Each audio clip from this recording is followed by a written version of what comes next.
Masai Ujiri's master plan has been revealed, as this team has been pursuing big fish across the NBA. It's been reported 3 times a day over the past 2 weeks. Masai Ujiri wants to improve this roster. But if some of the big names don't end up coming to Toronto, if it's too difficult to facilitate a Kevin Durant trade, and even less likely a Giannis Antetokounmpo trade or a Ja Morant trade out there in the coming weeks, this team has a plan to still improve the roster, and one specific name has been revealed in terms of a guy that the Raptors are targeting in Malik Monk. So we're going to break down what the overall Toronto Raptors plan is heading into this offseason if they don't land one of these big fish, one of these superstar names that we've been seeing all the reports and all the updates about over the past little while, and some of the names that are being brought up, because in fact there are a few names out there on the Sacramento Kings that have been linked in recent days. So lots of stuff to discuss, lots of stuff to break down. Of course,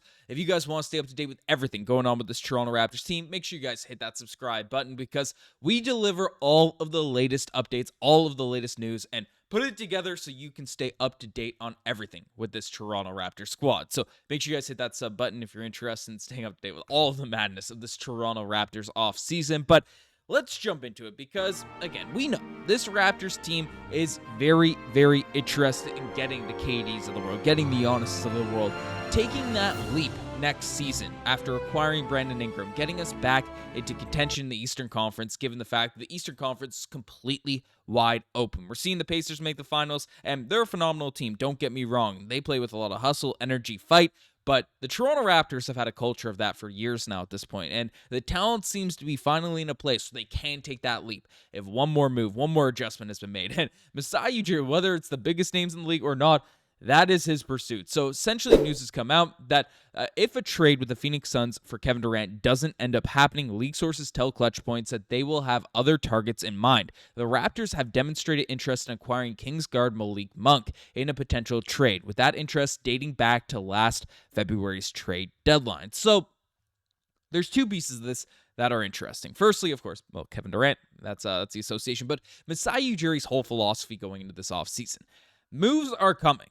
Moves are coming, and of course you put all your focus into the big names, the big fish to start off the year, and then you expand out from those areas. And there's legitimate smoke out there on the Kevin Durant situation, but of course he doesn't want to come to Toronto, so that's a big hurdle that you have to overtake. He hasn't overtly said, I have no desire to play there the same way he did Minnesota, but he hasn't put us on his entry list, and he's definitely feeding information to Shams, basically saying don't mention Toronto. So it's going to be difficult to land KD, but that seems to be priority number one now that Giannis Antetokounmpo essentially hasn't requested a trade just yet. Of course, that script could flip and things can change, and we'll all be in that direction. But Malik Monk is a very interesting name for the Raptors to potentially go after, as last season he averaged 17 points per game, 4 rebounds, 6 assists per night. Is a very underrated facilitator. And basically last season, you see the three-point shooting percentage, you're like, oh my god, a wing player, 6'3", 27 years old, only shooting 33% at the three-point line. But the thing about Malik Monk is he's a movement shooter. He takes very difficult shots. He's one of those spark plugs for your team, and you can see how well he is as a spot-up shooter, because in the corners, he's shooting 44% out there on corner threes. So don't let that three-point percentage deceive you in terms of his actual impact out there on the game.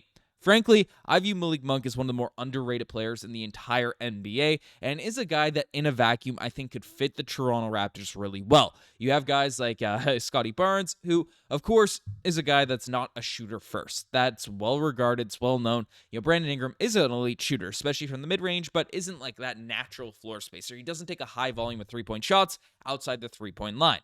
And yeah, Poeltl, of course, there's hopes, there's signs that he could be developing that three-point jump shot, but he's not going to be regarded as a three-point shooter anytime soon. So having Malik Monk to be a floor spacer, to be a creator, to do all these different things, it could be an interesting fit. But where does that leave the rest of the roster? And, because you have right now on the team, and you'd have to actually make a trade in terms of making this happen, but you'd have to trade.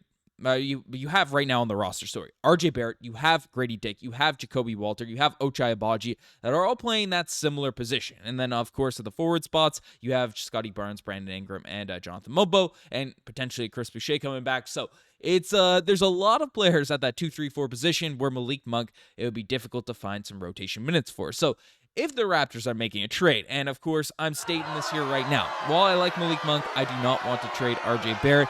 I see some people in the comment section roasting me, but I'm standing on this. I think RJ Barrett's become one of the more underrated players across the NBA. I'm not that interested in moving on from him here right now. But the reason that the Knicks Association, the Kings, have been linked to the Toronto Raptors a ton because there's two guys, the most tradable pieces on the Raptors, which of course are RJ Barrett and Immanuel Quickley, have a deep relationship out there with the new GM of the Sacramento Kings, and that is Scott Perry. So Scott Perry is a guy that was the GM for the New York Knicks when they ended up drafting Immanuel Quickley. He was there for a long time in RJ Barrett's tenure. And talking to Chris Gallagher of Knicks Digest, basically, he revealed that Scott Perry is extremely high, especially on a guy like Immanuel Quickley. So that's where one of these, the smoke to these Kings talks gets a little bit more escalated because, again, if they're very high on Immanuel Quickley and the Toronto Raptors view, hey, that Quick contract is a bit expensive because he was making $30+ million per year and only last season averaged 17 points per game, 3.5 rebounds, 6 assists. Of course, dealt with some injuries. There were some extenuating circumstances to Immanuel Quickley's disappointing season last year.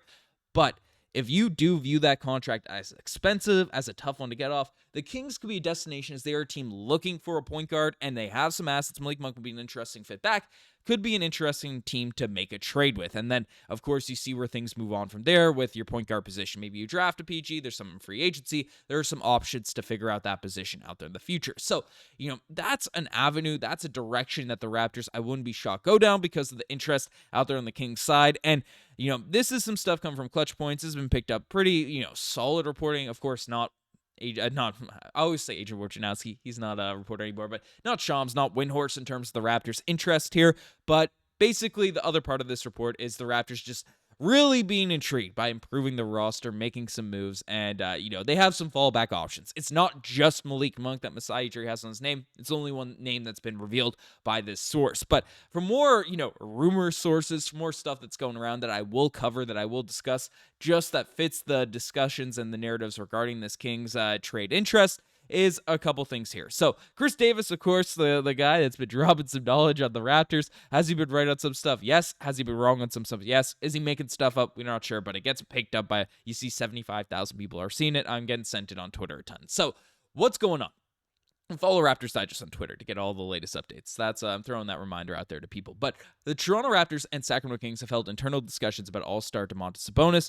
Toronto remains aggressive this offseason and bolstering its roster. Now, this is a report that was kind of shot down by Doug Smith. I know some people don't view Doug Smith as a guy that's credible in his own right, so take that with what you will. Again, it's just smoke. I'm not leaning any. I'm taking this with a complete grain of salt, so I'm not completely buying into this being 100% facts. But Doug Smith did shut this down earlier in the season, and the Raptors are very happy with Jakob Poeltl. So, is that upgrade there make a ton of sense? I don't know, but that's something that's going around Raptors land here now at this point, and you can see, Doug Smith has never heard his conversations, anyone involved in the front office at the decision level, and you can see the front office is pretty happy with Jakob Poeltl. So, that's a bad spelling of pro. Maybe it's the right spelling. I don't really know. But basically, Malik Monk is the main name that's linked there at this point. And then also we saw some chatter, some buzz from this guy named Alan Stiles, who's also a Kings Beat reporter, saying that teams looking at DeMar DeRozan as a contingency plan if they miss out on Kevin Durant are the Miami Heat, the Houston Rockets, and the Toronto Raptors. So basically, there's been some more links to Sabonis, to DeMar DeRozan. Earlier in the offseason, we saw some Levine stuff as well. I'm not that sold on those guys being the right fit, being the right direction, be the right avenue for the Toronto Raptors, as much as I especially love DeMar DeRozan. I mean, I have RJ Barrett, DeMar DeRozan's jerseys hanging up on me, behind me as I record all these videos, so don't get me wrong, I'm a DeMar DeRozan stab. Love to see it back in the Toronto Raptors, but for the same reasons, in terms of trading RJ Barrett, I'm standing on this. I don't care how many people disagree with me in the comment section here right now. We're starting this movement. I don't want to trade RJ Barrett, at least for the start of the season. I want to see him play. I want to see how this group looks unless you have an opportunity to acquire a superstar. So that's my direction. That's my stance. That's my feeling on things. Let me know what you guys think about all this in the comment section down below. You guys are the best thing to start. Subscribe to the channel if you guys haven't already. Anyways, I'm signing out. Cheers.